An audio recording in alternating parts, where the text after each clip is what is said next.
অডিওলিঙ্গুয়াল method পরিচিতি। Second language শেখার অন্যতম একটি মাধ্যম হলো অডিওলিঙ্গুয়াল মেথড।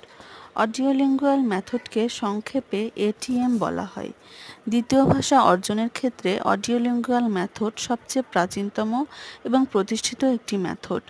মেথড বলতে মূলত বোঝায় টার্গেট ল্যাঙ্গুয়েজ অর্থাৎ দ্বিতীয় ভাষা শেখার একটি মাধ্যম।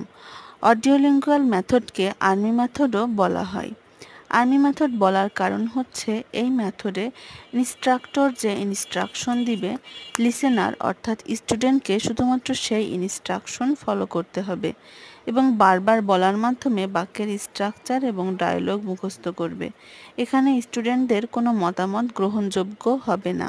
আর এই মেথডটি প্রধানত কমিউনিকেটিভ কম্পিটেন্স এবং কমন কমিউনিকেটিভ স্ট্রাকচারকে ফোকাস করে। মূল ধারণা, কি কনসেপশন। অডিওলিঙ্গুয়াল মেথডকে আর্মি মেথড বলা হয়। এই মেথডকে সংক্ষেপে এটিএমও বলা হয়। অডিওলিঙ্গুয়াল মেথড প্রধানত তিনটি জিনিসের উপরে সবচেয়ে বেশি জোর প্রদান করে। 1.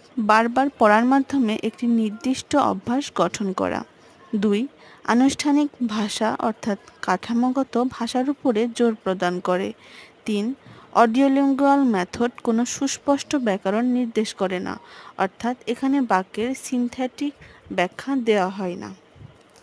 অডিওলিঙ্গুয়াল মেথডের সংক্ষিপ্ত ইতিহাস। 1942 সালে দ্বিতীয় বিশ্বযুদ্ধের সময় অডিওলিঙ্গুয়াল মেথড